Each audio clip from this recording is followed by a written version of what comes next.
রাহাত লস্কর তিনি বলেছেন, চোখের জিনা ও মনের জিনা থেকে বাঁচার পরীক্ষিত আমল কোনটি?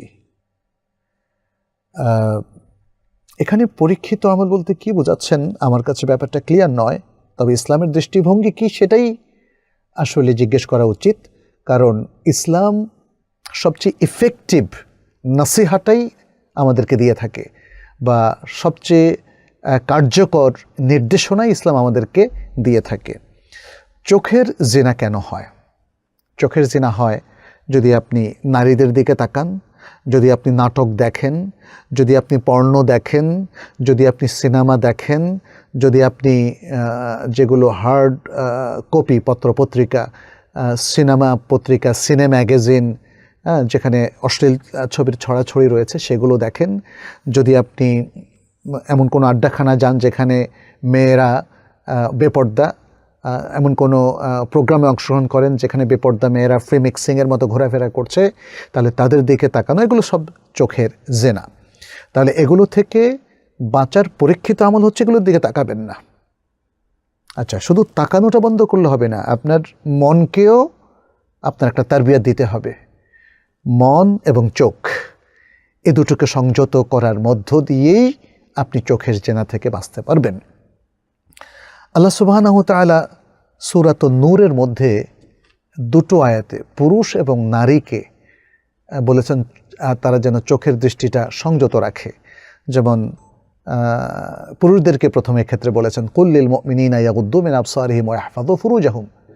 হে রাসূল সাল্লাল্লাহু আলাইহি ওয়াসাল্লাম, আপনি মুমিনদেরকে বলে দিন তারা যেন তাদের দৃষ্টিশক্তিকে অবনমিত রাখে এবং তারা যেন তাদের লজ্জাস্থানের হেফাজত করে। চিন্তা করেন, লজ্জাস্থানের হেফাজতটা কিন্তু আপনার প্ল্যানের ব্যাপার, আপনার চিন্তার ব্যাপার এবং আপনার সিদ্ধান্তের ব্যাপার, তাই না?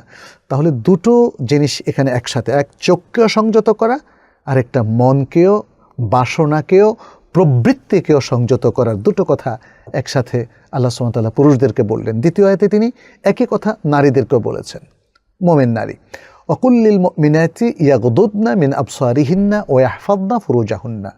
আর মুমিন নারীদেরকেও বলে দাও যে তারা যেন তাদের দৃষ্টিশক্তি অবনমিত রাখে এবং তারা যেন তাদের লজ্জাস্থানকে হেফাজত করে। তাহলে এভাবেই চোখের জেনা থেকে এবং মনের জেনা থেকেও বাঁচতে পারবেন। চোখের জেনাকে সংযত করলেই আসলে প্রাথমিক কাজটা সম্পন্ন হয় এবং মনের জিনা থেকেও আপনি বাঁচতে পারবেন। মনের জিনা অনেক সময় কিভাবে হয়? আপনি মনে মনে কোনো নারীকে যদি কল্পনা করেন, অথবা আপনি যদি নারী হন মনে মনে কোনো পুরুষকে যদি কল্পনা করেন এবং তাদের সাথে খুব বাজে কোনো অশ্লীল বিষয়ের কথা যদি ভাবেন, তাহলে এটা মনের জিনা হয়ে যায়। অতএব সে থেকেও আপনাকে আমাকে পরিত্রাণ পেতে হবে।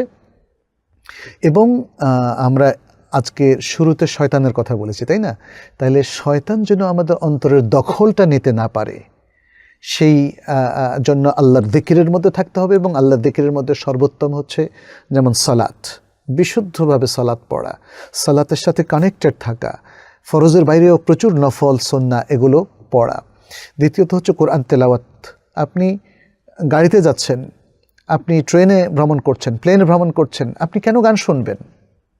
আজকাল আপনি জানেন যে এই সমস্ত প্রত্যেকটা জায়গায় ব্যাপকভাবে গানের ছড়াছড়ি, নাটকের ছড়াছড়ি। প্লেনে যদি আপনি ভ্রমণ করেন, সবগুলো প্লেনে এখন আইপ্যাড বা এই জাতীয় সিটের সামনে থাকে, সেখানে 300, 400, 500 চ্যানেল, সবগুলোই অশ্লীল। তবে মজার ব্যাপার হচ্ছে এগুলো তো কোরআনও আছে, আপনি তেলাওয়াত শুনতে পারেন। আমি দেখলাম যে অনেকগুলো জায়গায় শাইখদের সুন্দর সুন্দর শর্ট টকস আছে, এগুলো আপনি শুনতে পারেন।